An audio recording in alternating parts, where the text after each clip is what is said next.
Уважаемые участники общественного обсуждения, вы знаете, что одной из основных форм работы Общественной палаты является общественное обсуждение и проведение общественной экспертизы проектов нормативных правовых актов. И вот мы на днях также горячо обсуждали проекты законов о том, что об изменении режима работы винных магазинов и так далее. Здесь же, в этом же зале, именно в кабинете Общественной палаты осуществлялся сбор подписей за то, чтобы не было продления времени продажи, и чтобы ни под каким, каким-то соусом не открывались магазины в многоквартирных жилых домах. Вот Матрёна Витхинская, ее сегодня нет. Вот под ее инициативой мы такую работу провели. И вы знаете, что на последнем пленарном заседании все-таки глаз общественности был услышан. Многие, наверное, видели, прямую трансляцию. Шли очень горячие дебаты в стенах Государственного собрания Илтумен, но голос общественности все-таки был услышан. И мы, продолжение вообще этой работы по пропаганде трезвого образа жизни, мы решили, Галина Иннокентьевна сегодня находится с последней региональной неделей депутата Государственной Думы Федерального собрания в 2019 году, и мы решили все-таки пригласить ее, потому что как только этот проект федерального закона вышел, сокращенно мы его называем о медвытрезвителях, да, у нас даже члены Общественной палаты отдельные высказывали диаметрально противоположные мнения. Кто-то говорит, хорошо, что будут медвытрезвители, кто-то говорит, не надо их. И все-таки мы решили, пользуясь пребыванием Галины Иннокентьевны в своей депутатской региональной неделе, высказать ей свое мнение, чтобы она, как депутат государственного органа Федерального собрания Госдумы, услышала голос общественности именно по вопросу о возврате в нашу повседневность такого учреждения, как медвытрезвитель. И, мы приглашали очень многих представителей, и органов госвласти, но здесь присутствуют представители Министерства по делам молодежи и социальным коммуникациям, здесь присутствует лидер общества «Трезвая Якутия» Матвей Иванович Лыткин, присутствуют представители МВД,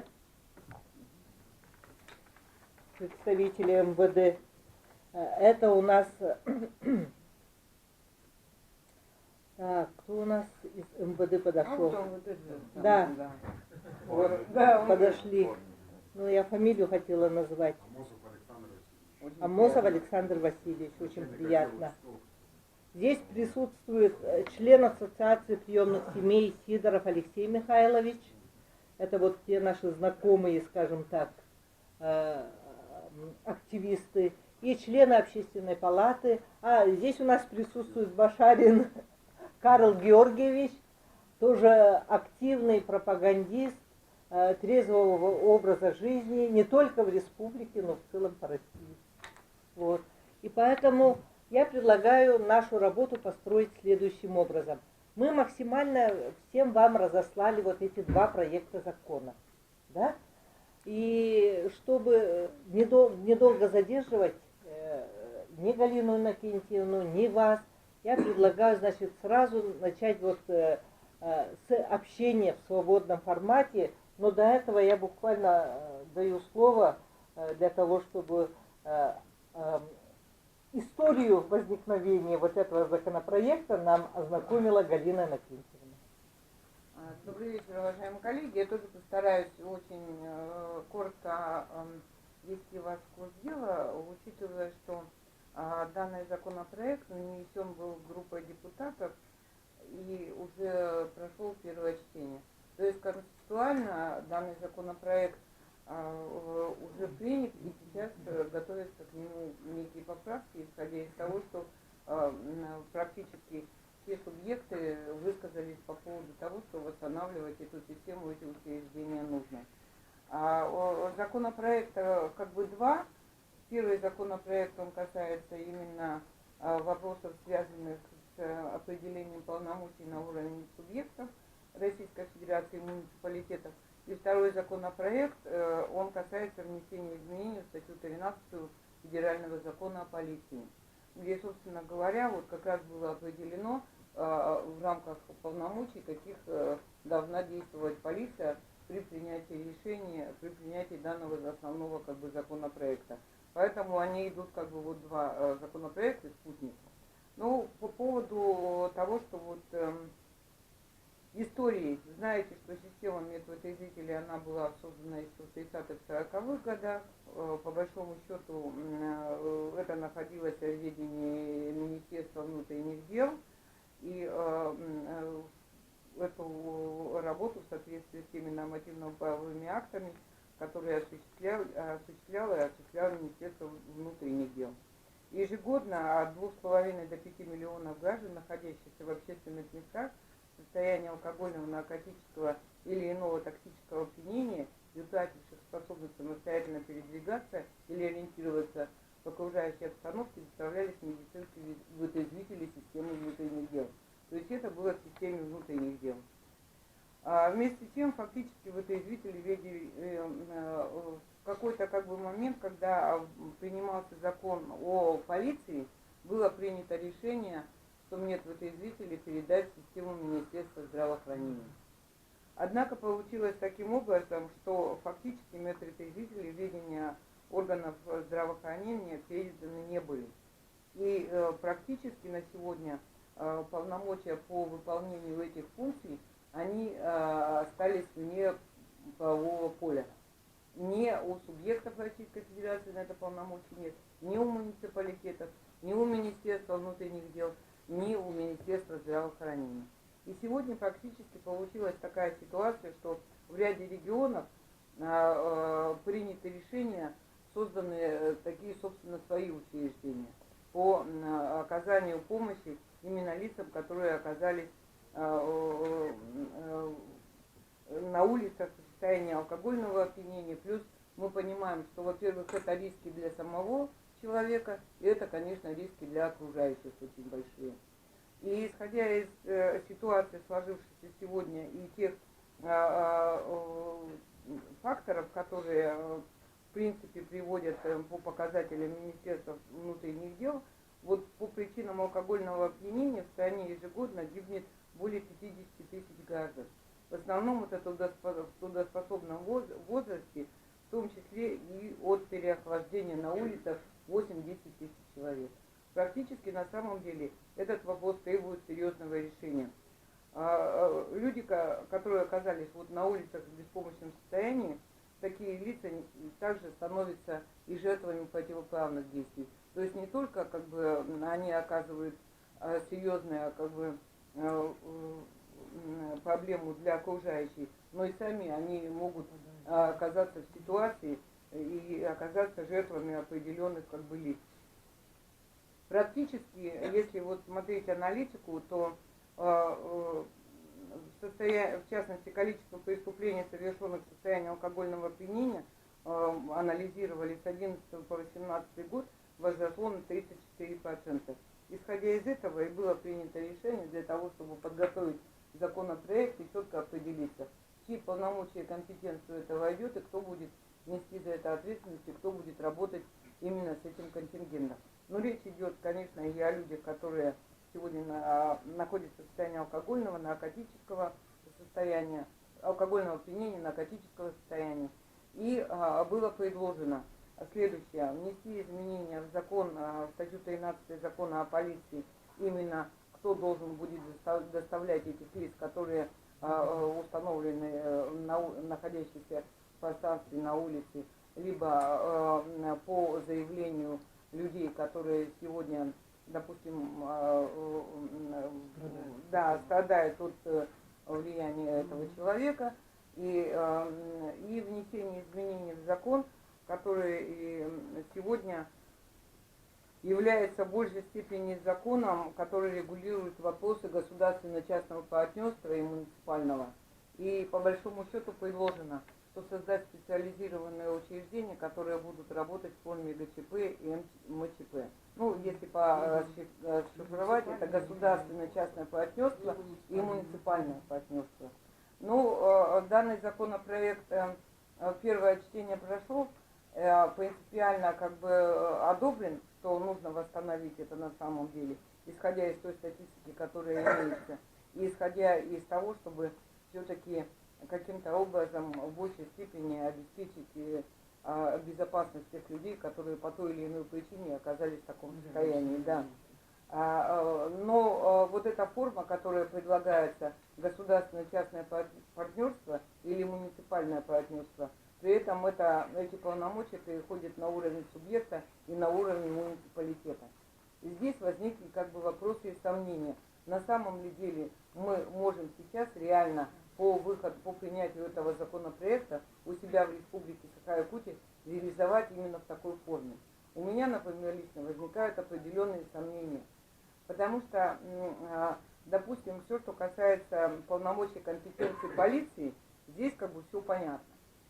Все понятно. Но однако, когда мы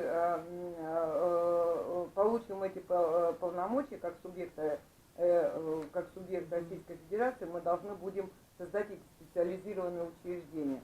А если вот дословно как бы прочитать, каким образом это будет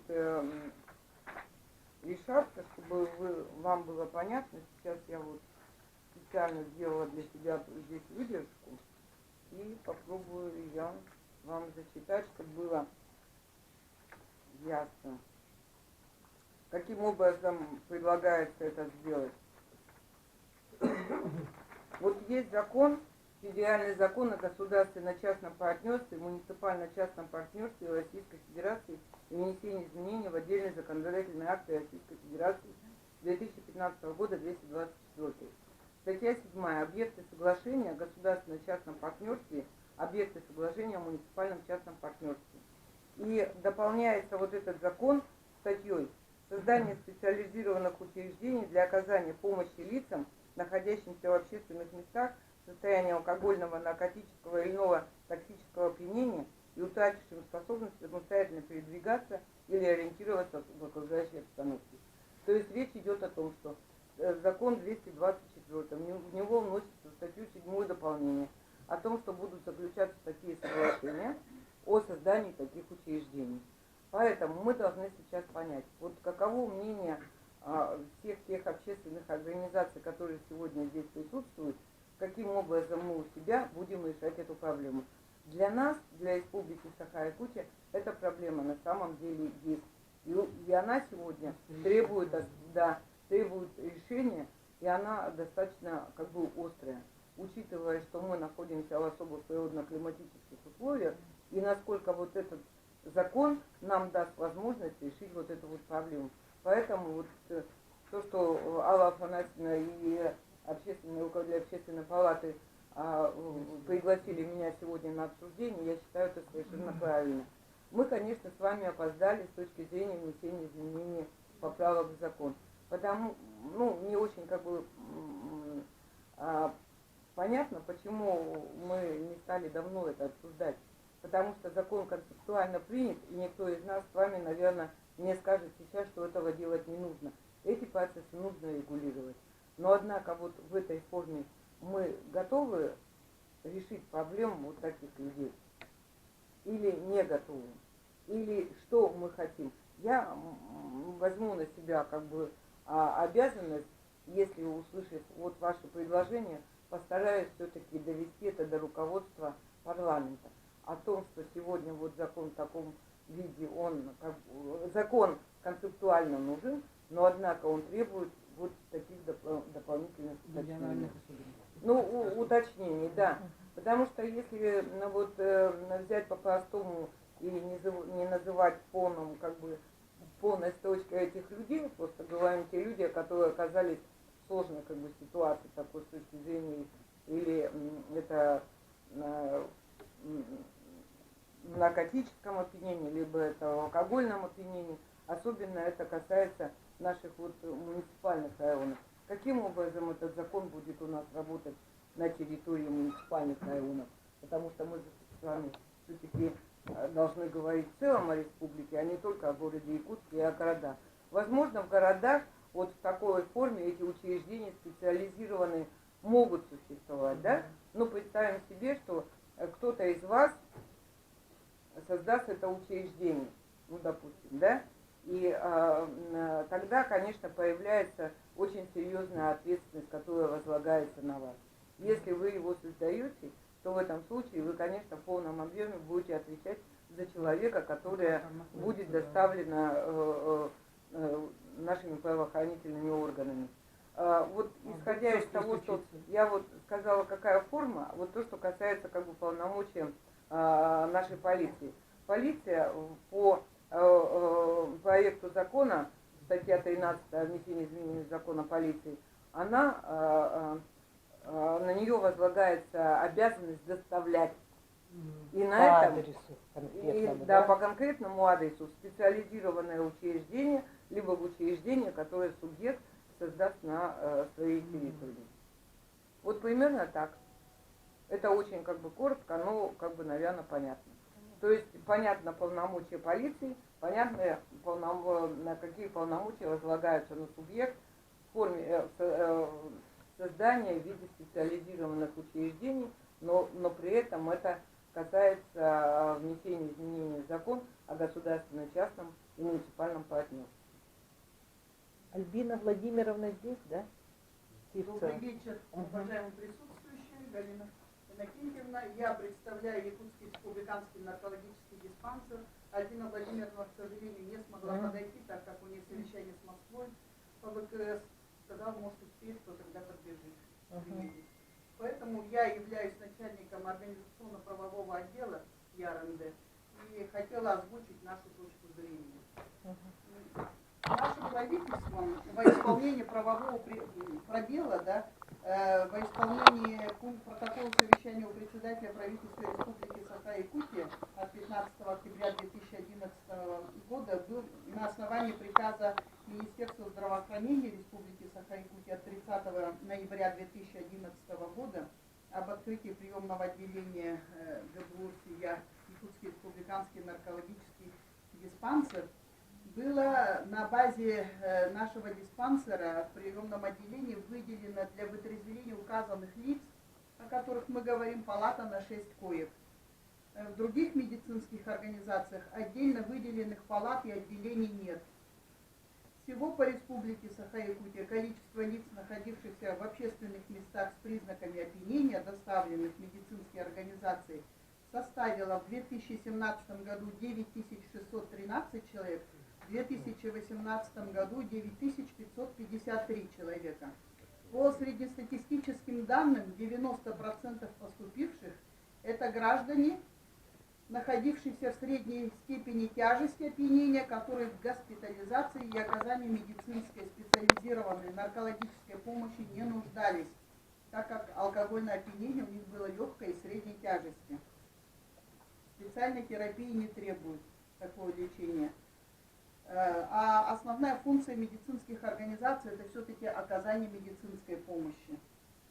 И вот надо сказать, что и дальше вот из этих товарищей, доставленных в наше учреждение, значит, не более 10% согласились пройти стационарное лечение от алкоголизма.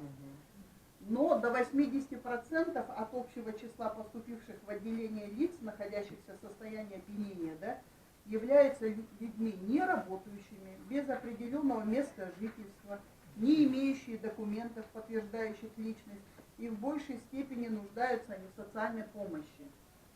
И в связи с указанным, вот мы, конечно, поддерживаем законопроекты, и законопроект номер 709 181-7 о внесении в отдельные законодательные акты Российской Федерации в части оказания помощи указанным лицам, вот кроме статьи 4, так как если это передать в частные руки, они будут подбирать все-таки не этих вот бездомных, не этих вот людей без определенного места работы, которые не смогут проплатить за свою ночлежку, за эту вот, чтобы протрезветь, а все-таки эти люди будут оставаться на улице. И они будут подвержены той же опасности замерзнуть, той же опасности, значит, что их там убьют, изобьют и тому подобное. Поэтому вот мы кроме статьи 4 поддерживаем полностью. А вот в тяжелой степени опьянения какой процент вот? Из 10%? Ну, 80, ну вообще они практически не нуждаются. А кто их доставлял? Полиция. Полиция, да? Полиция, да, у нас есть совместный приказ, которым разработан. Это да, я это могу пояснить, потому что когда вот сложилась такая ситуация, и они оказались, наши медвежители оказались не в правовом поле, когда был принят закон о полиции, и по сути эти медвежители вышли под ведомственности, как бы, вот, и под компетенцией полиции, то в этом случае мы вынуждены были как временное решение издали такой приказ для того, чтобы эти люди не оказались совсем на улице. И было принято такое решение правительством, давайте мы совместный приказ МВД и Министерства здравоохранения не сдадим до того момента, пока не будет принято решение наверху с точки зрения законодательного закрепления. Потому что на сегодняшний вот момент, сегодня в компетенцию в соответствии с законом, который регулирует вопросы регионального значения и муниципального значения, этих полномочий нет. То есть, по сути, получается, если даже это отдельно содержать, то это будет нарушение бюджетного законодательства и нецелевые расходы. Поэтому мы вынуждены были издать такой совместный приказ для того, чтобы каким-то образом все-таки решать эту проблему. Вот и на сегодняшний день она существует, видимо, в таком виде она и существует. Да, она во временном порядке так и существует. Да, как, ну, это было решение. Да, я знаю эту тему, потому что как раз, когда я была председателем, мы так ее и решили, как временно. Но она вот сегодня уже выходит за рамки, потому что, видите, исходя из анализа того, который нам сегодня дают, говорится о том, что эти люди практически не нуждаются. А, допустим, принудительного лечения от алкоголизма вы проводить тоже не можете. То есть это только добровольно. Это добровольное согласие, добровольно только можно будет этим заниматься. Я поняла, что вы говорите о 4 статье, которую я вам как раз и зачитала по большому счету. Это внесение изменений в закон 224, где говорится о том, что что в форме государственно-частного партнерства в статусе такого учреждения будут создаваться специализированные учреждения. А вы за то, чтобы только государственное было, да? Или муниципальное? Ага, ну, в некоторых, вот я аналитику смотрела, по большому счету в 20 субъектах, вот 20 субъектах, география, собственно говоря, она такая разная, то существуют в некоторых учреждениях такие вот бюджетные совершенно учреждения, и есть учреждения вот эти специализированные, которые сегодня тоже требовали определенного статуса. Вот их отнесли к формам ГЧП и муниципального частного партнерства. Поэтому это вопрос очень серьезный, коллеги. Вот, правда. Я не понимаю, почему сегодня вот у нас нет. Я не буду говорить кого, но вообще-то вот не очень верно. Потому что по большому счету мы опоздали с поправками. Ну, даже если мы опоздали с поправками, я вот готова была по инициативе Общественной палаты прийти сюда, пусть даже будут те, кто заинтересован в этом. И я буду готова вот даже постараться 30-го там декабря направить определенное обращение председателю палаты, если мы что-то вот с вами выработаем, какое-то вот такое мнение. Ну, тогда давайте, наверное, интересно будет послушать позицию вот другой такой стороны, да, это у нас общественная организация «Трезвая Якутия». Вроде они ратуют за то, чтобы вообще люди перестали пить. А тут законопроект о тех людях, которые оказались в сложной ситуации в связи с употреблением. Так что, Матвей Иванович, вам слово. Ваше время действительно общественность и особенно трезвые Якуты провели большую работу, о чем говорит одна цифра 188 часов. Приняли все-таки какие-то меры по ограничению. Насчет вытрезвителей я вот соглашусь с доводами ЯРНД о том, что 80% это неимущие, попадают туда люди без определенного места жительства. И в свое время вытрезвители были закрыты именно по этой причине. Стали ловить только тех, кто может платить, а таковых было очень мало. Поэтому я считаю, что когда мне задали такой вопрос, я спросил, а вот появятся вытрезвители, будет ли меньше пьющих? Понизится ли количество употребляющих алкоголь, уровень употребления в республике меньше? Никто мне не ответил.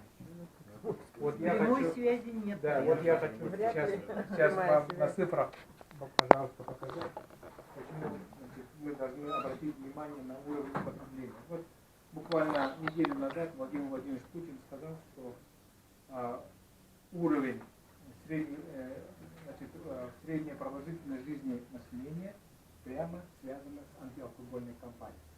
Значит, о чем это говорит?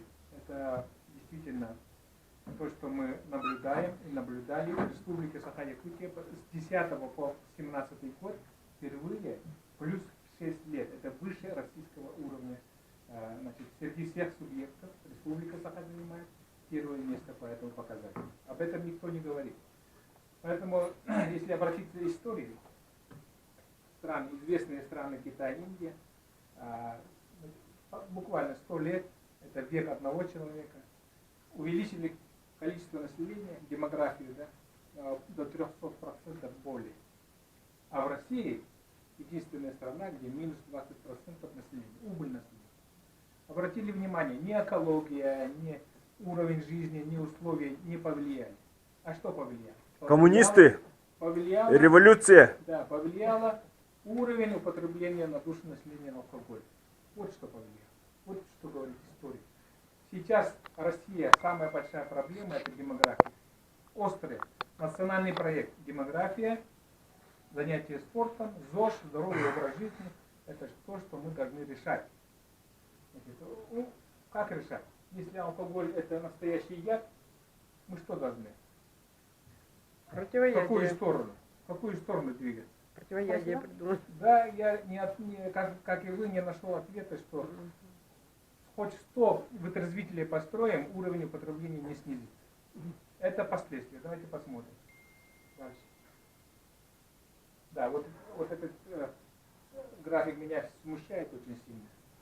Чем больше уровень употребления алкоголя, это или республика, это или семья. Можно я вас чуть-чуть Да. прерву? Вот мы не говорим о том, что медвытрезвители создаются для того, чтобы люди не пили.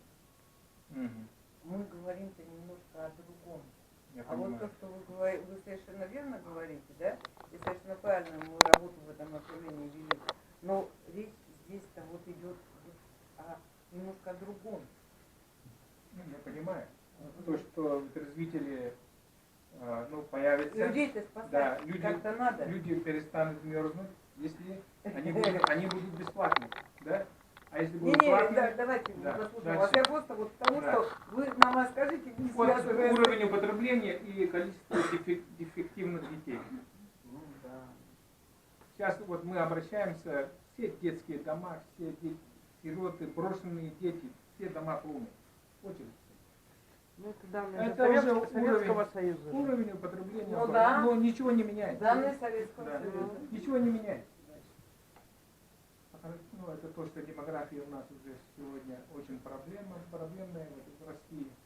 Поэтому вот национальный проект демография, национальный проект, все это направлено на как бы. Ну а что вы Да, предлагаете? я вот предлагаю сейчас, смотрите, дальше. Ну, то, что мы все знаем, Ну, вроде бы, да, да. это все А где известно, наши как. депутаты, а где наши руководители? Ну, после вас вообще никто не обращает внимания, если честно. Дальше. Вот Так. о чем я хотел сказать. Вытрезвители будут стоять здесь. Сегодня мы, да, обращаем внимание, мы направим какие-то средства, деньги, чтобы появились медвытрезвители. А на профилактику у нас, единственное управление было закрыто. Сегодня руководством и правительством, и депутатами столько внимания обращается на то, чтобы мы занимались обществом трезвости. Общество трезвости появились, да, столько внимания. Здесь я считаю, что ноль. А вытрезвители будут стоять вот здесь. Конвейер будет работать так же. Ничего не изменится. Если я ошибаюсь, вы меня можете возразить.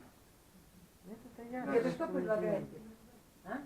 Ну надо на профилактику. Нет, подождите. Нет, это понятно. Мы Это, сейчас это говорим о том, понятно. что- Мы говорим о текущей ситуации, да? О Что текущей делать с теми, кто ситуации. уже пьет? Вот. Куда им девать? А не кажется ли вам, вот мнение как бы немножко мое, да? Мгм. А не кажется ли вам, что вот может быть не тема медвытрезвителей, создания вот этих учреждений, пусть в любой там форме, а тема ЛТП? В советское Да, время вот были же может ЛТП. было. Да. Нет, вот может быть сейчас вот... Да, возродить это вот какой-то, эту да. как бы тему... Да, Да. я бы добавил, да. Александр. Здравствуйте, Алексей Сидоров. Ассоциация приемных семей, Совет отцов. Вообще, проблема у нас реабилитации есть. Я вот сейчас открыл подопечного в Воронеж, есть такое реабилитационное по России несколько учреждений и решения. Я разговаривал с организаторами, и они говорят, мы ждем федерального закона о реабилитации. То есть на сегодняшний день реабилитация, она не регламентирована законом. То, что вот конвейер, Матвей Иванович, да, вот нарисовано, все отлично, но я как приемный родитель скажу, у нас вот закон об ответственном родительстве, о всем говорится, но мы не можем повлиять на пьяного родителя или трезвый родитель, они у нас одинаковые. Да. И вот может быть вот этот медвытрезвители, это будут первые звоночки, это может быть будет первый шаг вот к ЛТП, к реабилитационным центрам, но мы как-то обществом начнем влиять на людей, тех, которые не могут себя контролировать и уже выходят, правильно, абсолютно, да, согласен, депрессия, социальная, все. То есть человек уже себя не контролирует, попадает в некую яму, употребляя психоактивные вещества. И давайте мы не будем забывать, что наше развитие это в молодежи. И то, что сейчас намного страшнее алкоголя, это наркотик. Это безусловно. Сейчас доза стоит 500 рублей. И за 500 рублей 4 дня ребенок может вообще балдеть, подросток.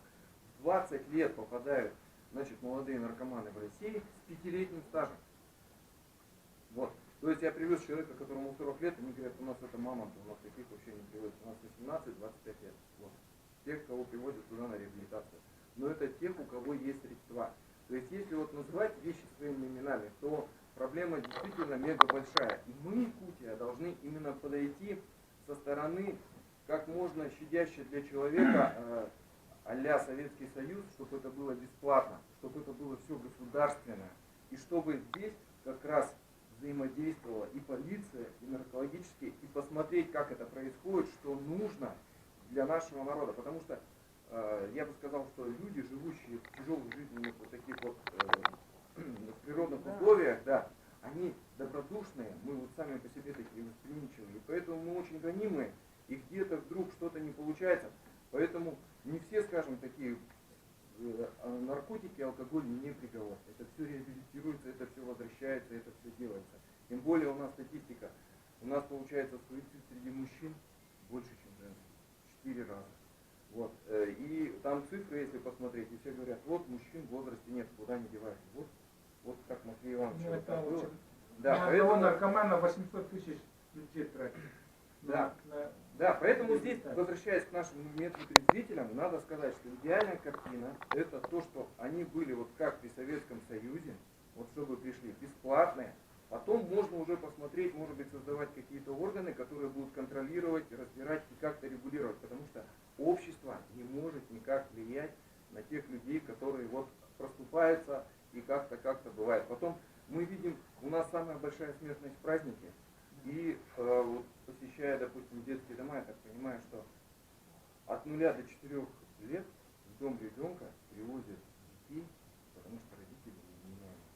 Да, сразу приводят 20-30 детей в свой праздник. Вот. И это, мне кажется, очень страшно, потому что у нас ребенок закладывается до 5 лет характер. Для родителей вот так безответственно относятся, они так уже, что потом берем и забираем. То есть вот я считаю, что медпотрезвители это первый шаг, они обязательно нужны и максимально нужны вот такие вот бесплатные, контролирующие государством, потому что если мы это переведем в частное, там начнется коммерция, там начнется спекуляция. Ну, Алексей, это же, смотрите, если мы будем доводить до медпотрезвителя, мы же цифры услышали, 80% это уже Нет, вот люди, которые смотрите, без определенного места.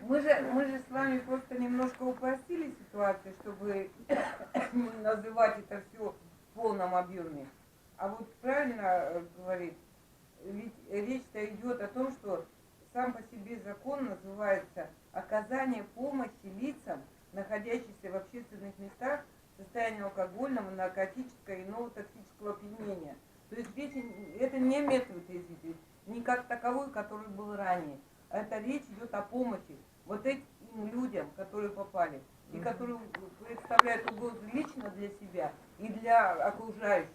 Речь же вот об этом идет. И вы правильно как бы говорите. Тут единственное, что будет снижение преступности, вот это вот, пьяной преступности. Нет, ну смотрите, мы же вот по-любому, я совершенно согласна и знаю примеры, вот то, что мы сегодня были в доме малютки, вот в нашем, понимаете, вы правильно сказали, и сами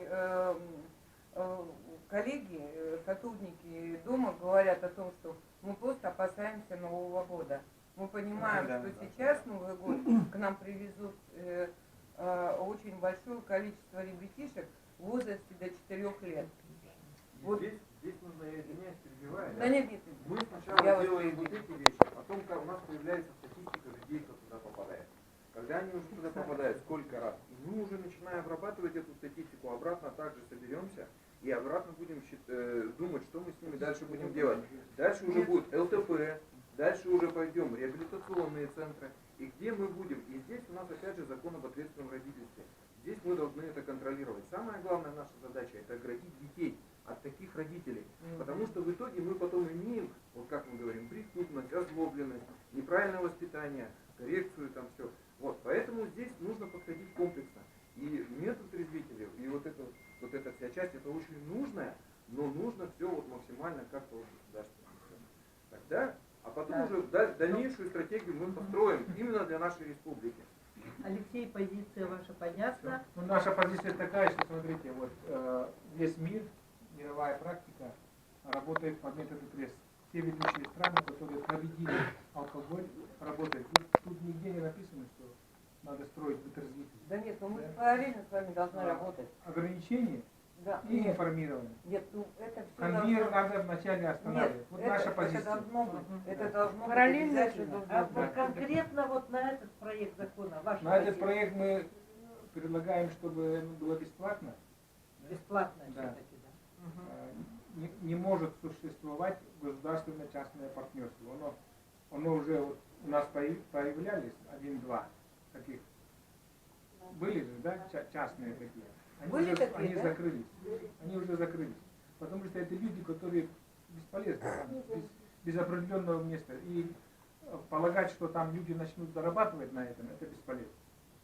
Только должно быть государственном обеспечении полном. Вообще это просто по-простому Да. вот назвать. Это специализированное учреждение для оказания помощи людям, которые попали в состояние алкогольного, наркотического и иного токсического Да. как бы, состояния, вот, находящихся в таком Но- Это разовая но- такая. Это вот они должны как бы быть таковыми, но вот как раз таки спор зашел на пленарном заседании, и Кого признавать я, таким, да? нет, я просто, так как это внесли коллеги-депутаты, данный законопроект, я просто сказала, что у нас он работает Да. в такой форме, в ГЧП и МЧП не будет.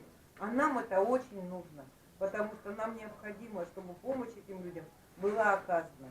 И вот это вот, конечно, ситуация, которая есть, и, собственно говоря, мнение людей, как в общественности, которые мы должны сейчас довести, я должна довести, что общественность все-таки считает, что это, да, надо эту помощь оказывать, но она должна быть вот выставлена на таком уровне. Я что хочу сказать? Я хочу сказать, что те же внимания, те же средства надо бросить на профилактику. Какие средства? Ну, которые Какие? будут направлены. А кто будет направлять? Да, я не знаю. А почему вы закон не читали? Ну, закон-то мы прочитали. Прочитали? Да. И там видели, что написано? Ну, там, Тут написано финансово-экономическом обосновании.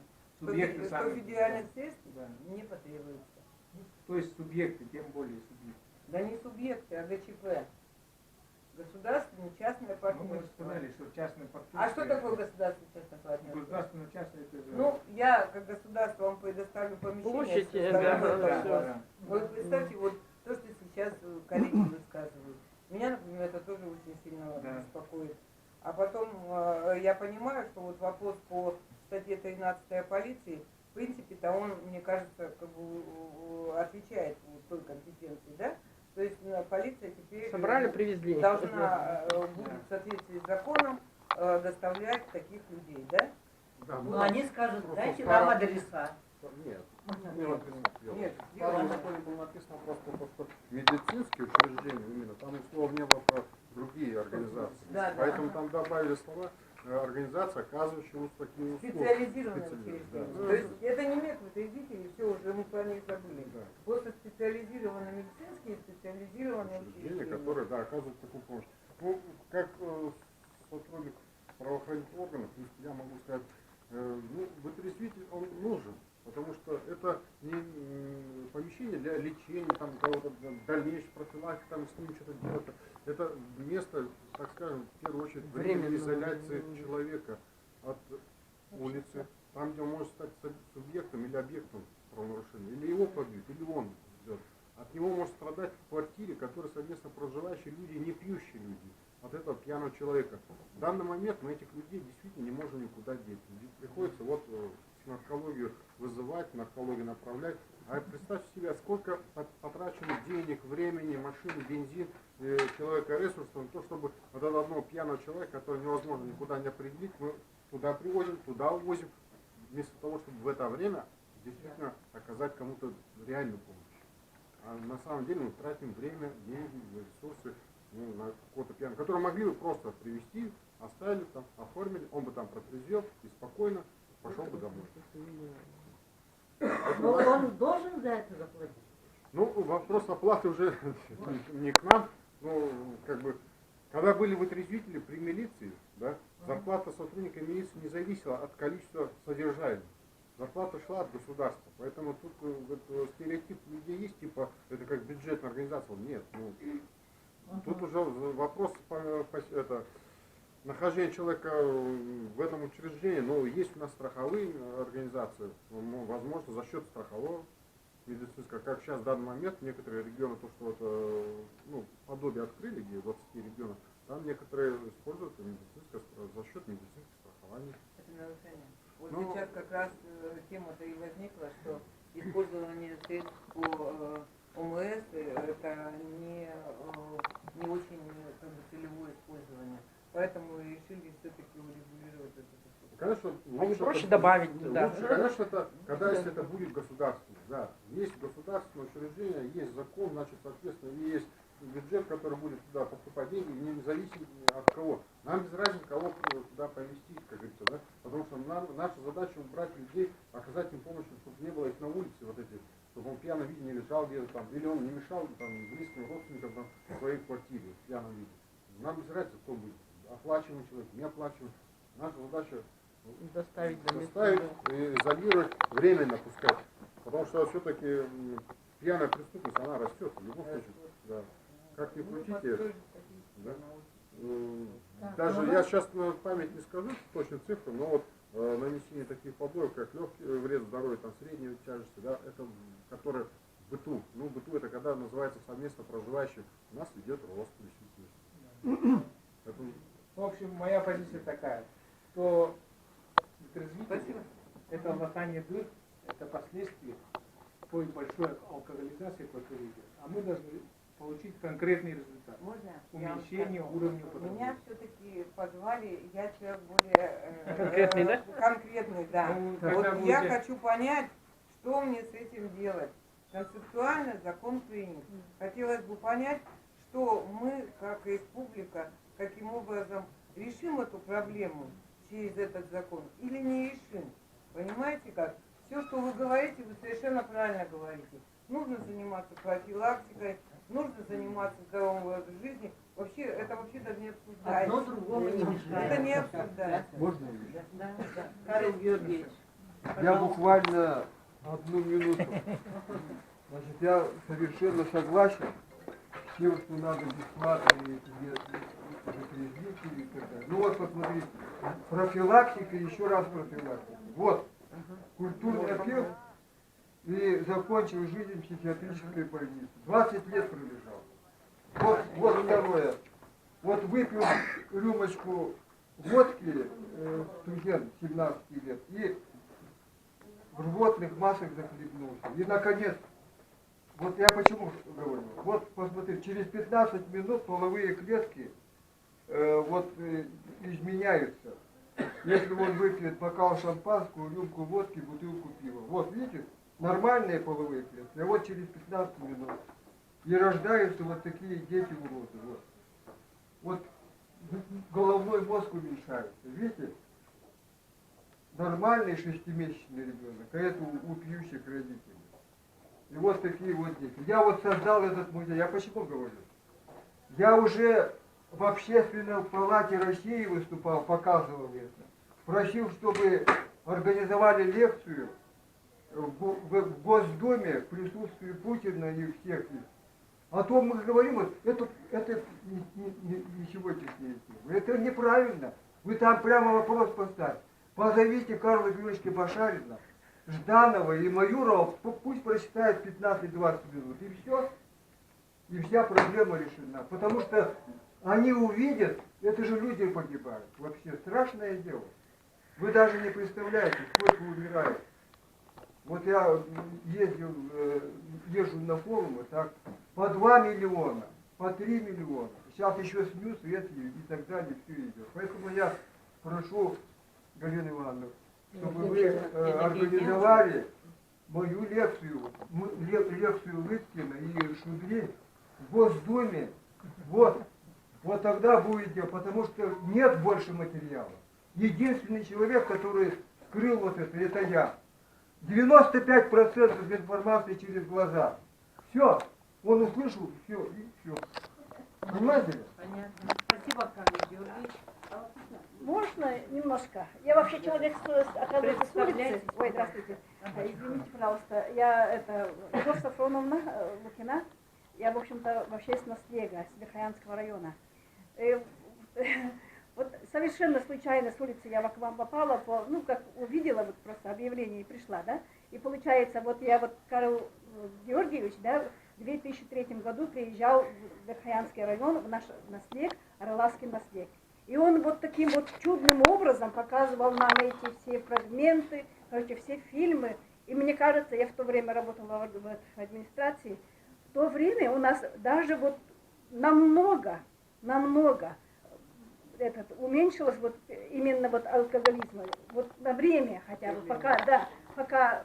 Вот поэтому я думаю, вот такие вот, как его эти лекции, надо очень часто и очень много в детских учреждениях, везде и всюду показывать. Я смотрю, как он даже не стареет даже. И теперь сейчас я работаю в этом стадионе Туймада, просто я тоже из-за, как говорится, жизненная ситуация так оказалась, что я здесь оказалась. Я, хотя и пенсионерка, например, мне приходится работать. Я работаю в этом стадионе Туймада, и как раз я вот встретилась с Матвеем Ивановичем и с Канди-группой. И вот как они тоже вот за трезвый образ радеют, как они вот агитируют, да, вот даже не агитируют, они просто вот смотрят на вас, и вот прямо такие инструктора хорошие. Я даже не знаю, они получают за это зарплату или не получают. Просто мне вот за таких людей, вот как Матвей Иванович и Карл Георгиевич, как бы надо чаще, надо больше показывать народу. Прямо в НВК. Вот у нас, между прочим, очень плохо вот в НВК, мало вот на эту тему говорится. Прямо надо больше показывать. Ну, Да. чтобы люди на Всё-таки- своем там. Я понимаю, Спасибо. что Ага. я понимаю, вот вытрезвители нужны, да, нужны именно бесплатные, потому что в самом деле, если человек не сможет, но и в то же время, мне кажется, если человек попадется богатенький, можно с него содрать тоже немножко.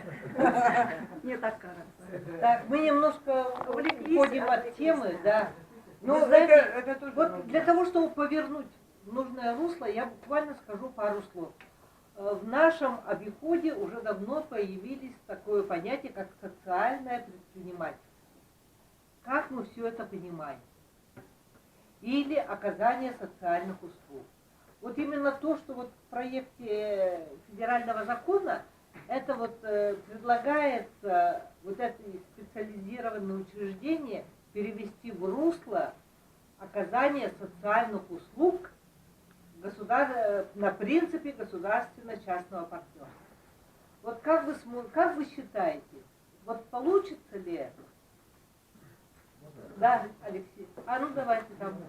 У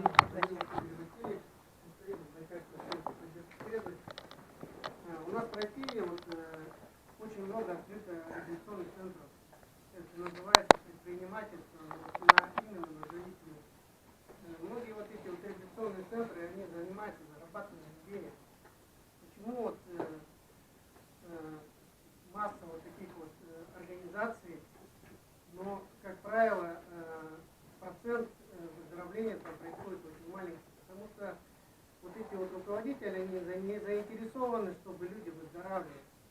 Они просто зарабатывают деньги. Поэтому я считаю, вот, что вот такие вот специализированные учреждения, ну, мне кажется, что лучше это специализированное учреждение такого временного пребывания, да?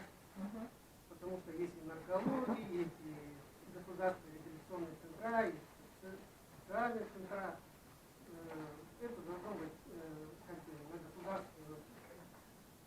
государственной поддержке пользоваться. Но это не должно быть, значит, предметом зарабатывания денег, да? Да, потому что много предпринимателей, которые этим делом занимаются, они есть, будут, и пользы от них не очень много. Почему временного пребывания? Потому что желательно насчет бесплатно, не бесплатно, вот тут я трудно сказать, потому что основная масса не может деньги оплачивать. Ну, как-то вот надо продумать механизм, чтобы какая-то все-таки оплата, наверное, взималась. Ну, там, Они же и так временного пребывания, там же никто их не будет держать месяцами. ну да, это же снять понятно. 3-4, вот чтобы Да. вот кому надо снять вот идентификацию, вот, чтобы врачи-наркологи там присутствовали, обязательно, чтобы пост милиции был, ну, чтобы не было там таких. А вот постом милиции-то здесь мы с вами как раз таки пролетаем. Потому что если исходить из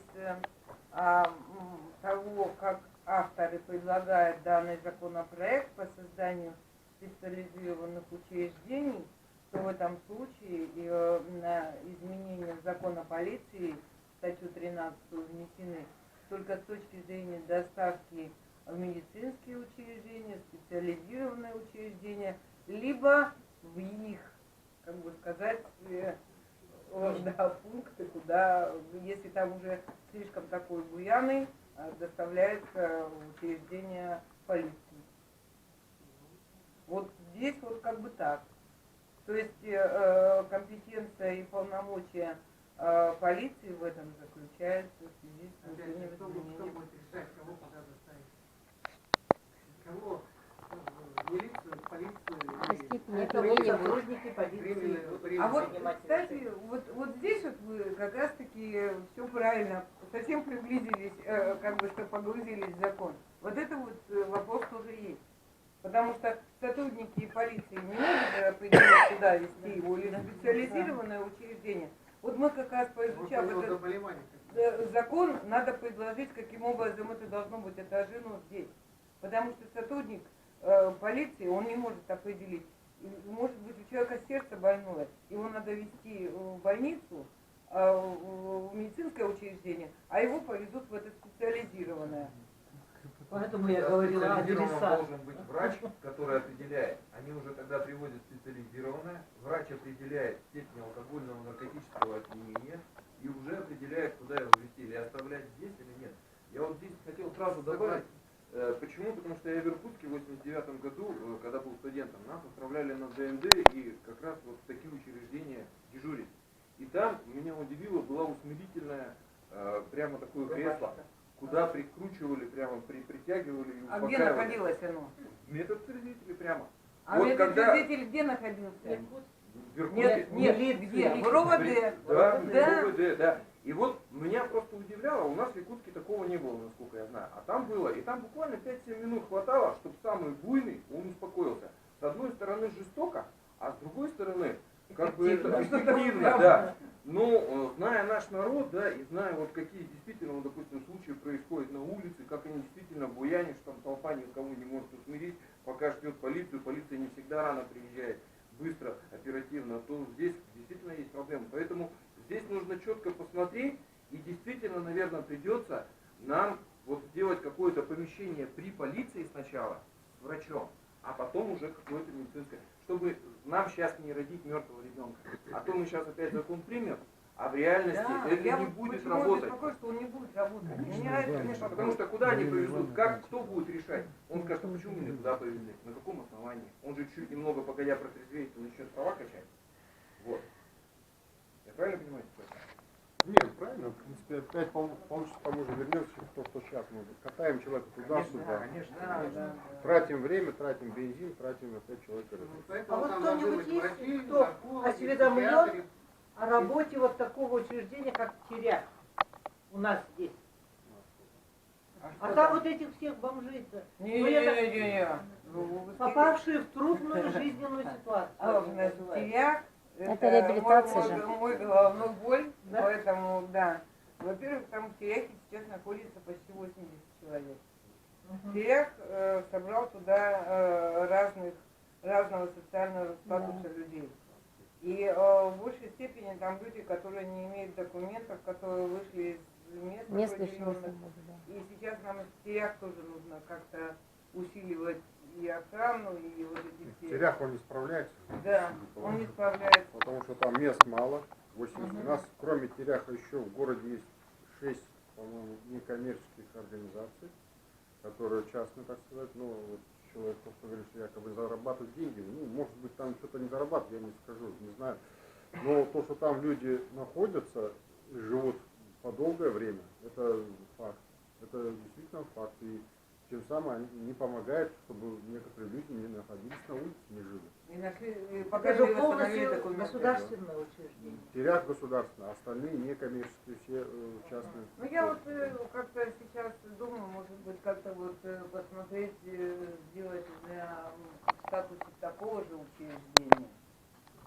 Ну, не придут, да, как Теряк. Я не знаю, сейчас там есть трудотерапия или нет, или они там, наверное, ничего не просто. Поскольку Министерство по делам молодежи, социальной коммуникации, моя основного, речь тут пошла о социально ориентированных некоммерческих организациях. Да? Если коротко рассказать о себе, я работала в Министерстве с 2008 года и с того же года курировала, ну сейчас уже нет, курировала профилактику ЗОЖ. И работали с Матвеем Ивановичем, с Еленой Ивановной. Работа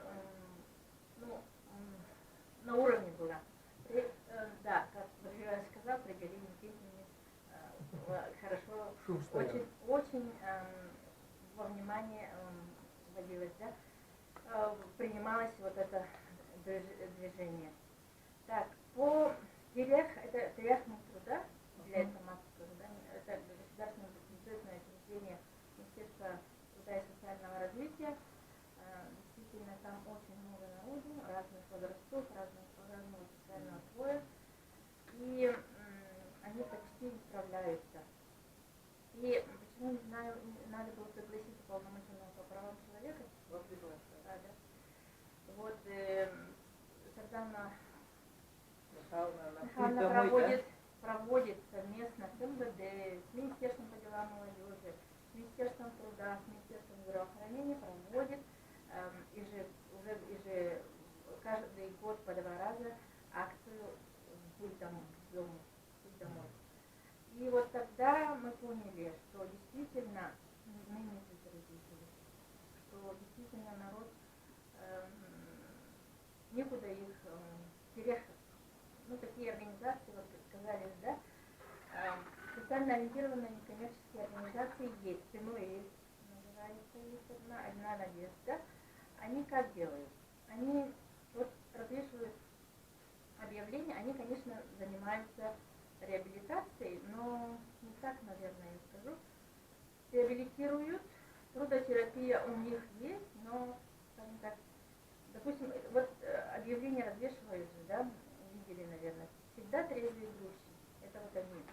Они, да? Ага. Вот, то есть я, допустим, попадаю к ним в организацию, они дают, ну, реабилитационный центр, они дают тебе ночлежку, можно и жить там, да, месяцами, кормят, но они зарабатывают, скажем так. Заставляют работать. Ага. И вот, ну, немножко там какая-то... Да, Эксплуатация слабого народа, слабых да. социальных слоев. А еще хочу отметить, да, к сведению, есть единственная у нас общественная организация по реабилитации наркозависимых, которые отбывали в местах, как называется, места? Лишения свободы, да. Алмаз, Иванов Серафим, да. Он единственная организация, которая работает именно по реабилитации наркозависимых. И у него показатели очень хорошие. В этом году он выиграл с 5-го раза гранты фонда президентских грантов. И работает у него на реабилитации. Есть сельхозкоммуна, по линии сельхоза взял эту ферму, купил, коров держит. В общем, вот так реализуем. Ну, не все, сказала бы, но очень мало некоммерческих организаций, которые работают в данном направлении. Которые работают добросовестно. Да. Вопрос-то в этом Да. еще. Вот насколько Еле-еле концы с концами. Там люди чуть ли голодают. У меня вопрос по контролю возникает. Кто контролировать потом будет эти организации, если они будут созданы? Вот касаемо вообще вот предоставления социальных услуг, там же основной мотив для домашних семей распределять контроль. Вопрос контроля, он все равно как-то, вот, я думаю, достаточно такой непроработанный. он, знаете, он на самом деле не проработан, потому что я вот как раз хотела спросить, а кто-то вообще у нас контролирует работу Алмаза? Вот просто для того, чтобы понимать, как там... Ну, кто грант дал, тот и контролирует. А он вообще бывает там? Тот, кто дал грант? Да. Вот если говорить, вот то, что вы затронули тему по пожилым, но это уже другая тема. На самом деле, где-то года 2 назад я просила вот МВД, руководство МВД, совместно с Минтрудом, чтобы они вообще всю сеть вот этих учреждений посмотрели, потому что просто так ведь туда не зайдешь. Да.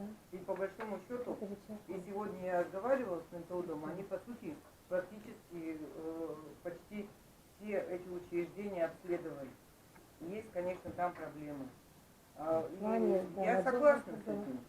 Надзорных органов, те же самые. Я бы хотел, извиняюсь, если перебиваю, Да. можно? Я бы хотел вот добавить по поводу вот реабилитации, да, ребят, вообще хронология зависимости любой, да, это человек, он эгоистичен, его отсутствие духовности,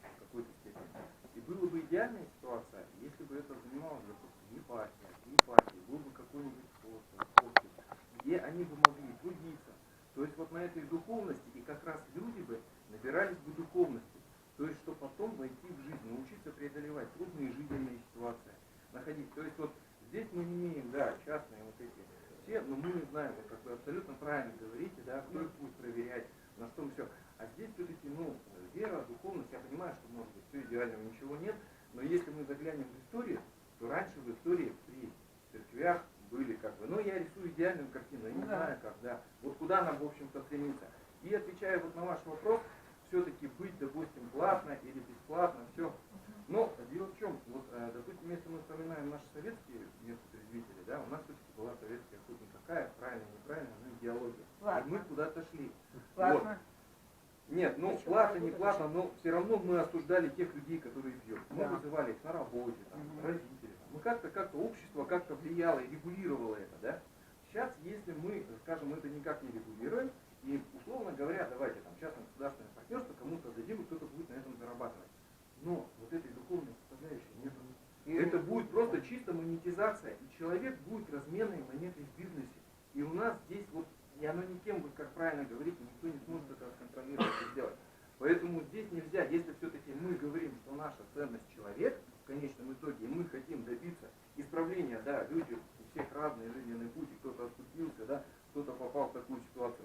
Наша задача помочь и вернуть его в общество полноценным гражданином, полноценным родителям. Поэтому здесь однозначно все должно быть бесплатно, контролироваться, и причем той схемой конкретной, то, что полиция, свое помещение с врачом, а потом уже там врач решает, если надо, будет. Вот мне кажется, надо так. Добавлю, я присоединяюсь к Алексею. И в этих пунктах временного размещения важно, чтобы работали наркологи, психологи и такие общественные организации. При партии у нас есть, допустим, есть общество трезвости. Каждую неделю, пожалуйста, приходите, кто желает, кто приходит, выздоравливает, полностью обретает.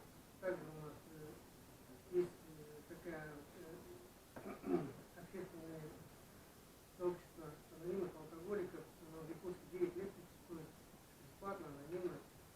Тоже можно бы туда направлять волонтеров, которые бы на правах общественников просто бы рассказывали людям, делились бы своим опытом. Допустим, общество трезвости православное, оно говорило бы там о своем, анонимные алкоголики рассказывали бы о своей программе 12 шагов. И я думаю, вообще здорово бы работать. Анонимные алкоголики уже второй год работают. У меня вопрос тогда встречный. Те же анонимные алкоголики, они возьмутся за содержание медвотрезвителей на государственно-частном принципе? Анонимные алкоголики, они никому не присоединяются, не берут платы и сами Нет, они не настолько организованные. Серьезные, то есть мы опять и потом спотыкаемся о деньги. Нет, здесь идет речь просто о взаимодействии, о том, чтобы человеку помочь. То есть допустим, трезвые Якутия, чтобы читала лекции там, принудительно, в добровольном порядке. Это уже чисто такая просветительская там и так далее составляющая. Но все-таки для того, чтобы было лучше, государственное, чтобы было полностью обеспечение, и причем по полиции все как. У кого-то есть другое мнение? Можно я тогда, с вашего позволения, я сейчас помню, вы приводите или вспоминаете времена 70-х годов, да? А я знаю, как работали медотрезвители в то время. При РОВД были отведены определенные помещения, при РОВД всех, у нас в Верхоянском районе, было таких 2 комнатки, правда не было этих усмирительных рубашек, но при этом вся ответственность и компетенция ложилась на милицию. При этом то, что касалось медицины, это приходящий обязательно фельдшер, когда привозили, или врач, когда привозили туда человека, находящегося в таком состоянии.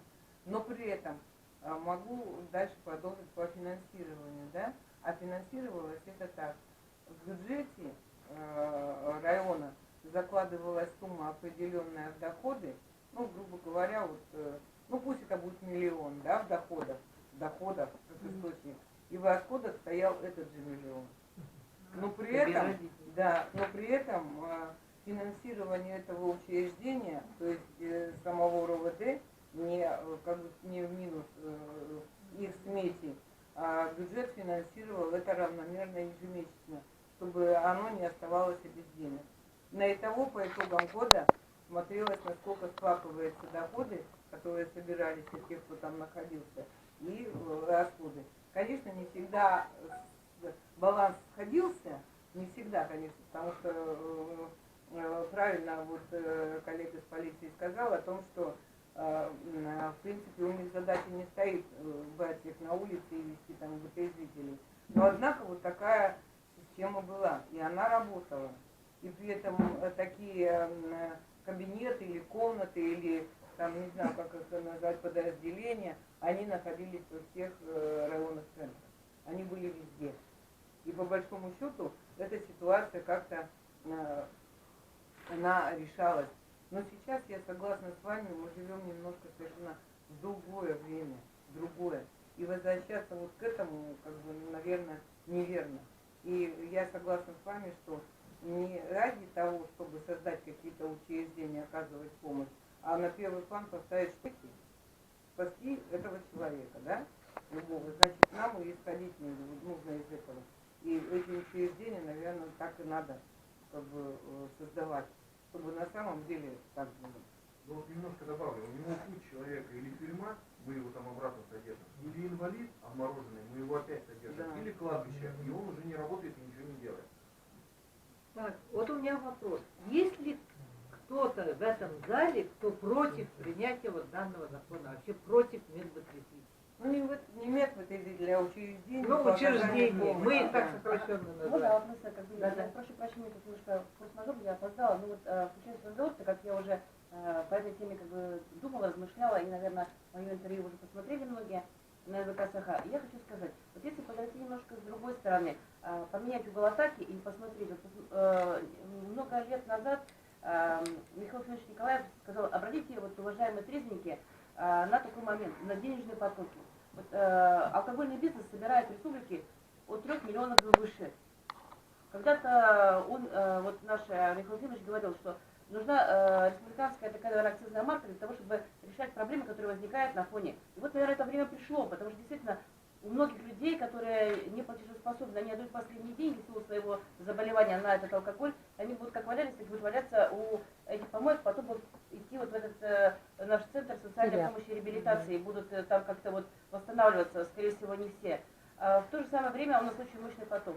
И если бы в цену алкоголя вошла как бы вот эта вот сумма, здесь просто нужно составить серьезный бизнес-план, потому что вот, посмотрите, как в это лето было в городе Якутске. 2 года мы находимся в тяжелой ситуации. У нас открылись разливайки.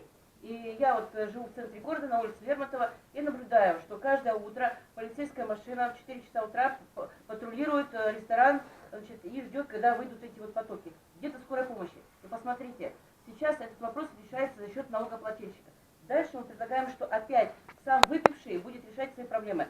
Но при этом на общество опять же будет какая-то финансовая нагрузка. Все равно какую-то часть нам придется финансировать. Если бы это легло именно на цену алкоголя, тогда получалось, что сам выпивающий потребляет этот алкоголь, он бы решал эту проблему. А все деньги, которые в бюджете нам необходимо направить на реабилитацию, так как мы их планируем все равно потратить, все равно это будет частное государственное партнерство, мы могли потратить на профилактику. А так получается в данный момент, вот смотрите, как хорошо быть бизнесменом, который продает алкоголь. Я, значит, спаиваю народ, он здесь полную, значит, ложку хлебает этот яд, а утром его 2 машины отвозят. Одна полицейская, другая скорая помощь. И у меня никаких проблем. Я сижу, значит, там медики борются с этими алкоголиками, тут полиция всю ночь не спит, а налогоплательщик платит. Лекции читает. Да, лекции читает. Вообще все общество мы купируем, а он процветает. Сколько у нас таких предпринимателей, сколько они денег? Но я не хочу вообще связывать вот это с деньгами. Вообще. Но это стоит денег, реабилитация. Ну, да, даже стоит она денег, но мы не можем жизнь человека оценивать в рубли. Мы по-любому должны решение принимать о том, что будем мы с этим бороться несколькими путями. То, что я согласна, профилактика, лекции и все, что как бы у нас есть. Но у нас ситуация, вот то, что я услышала, вы же назвали цифры какие. Они есть. Более Вот они 90 000. есть. Если бы завтра, исходя из того, что мы будем активно заниматься профилактикой, различными мерами бороться с алкоголем. У нас вдруг станут все трезвенники, это было бы замечательно. Но посмотрите, у нас же никак, вот, Да. итоги-то вот такие, Нужны понимаете? деньги, как? да, нужны деньги. Да, я даже, понимаете как, вот, ну деньги-то деньгами. Мы сейчас хотим понять, что мы вообще вот получим после вот этого закона. Вот закон выйдет, первое чтение, он прошел. Без профилактики так вот и будет. Нет, профилактика нужна, я вообще, это Но профилактики никакой нет, получается. Ну, Речь о законе же. Я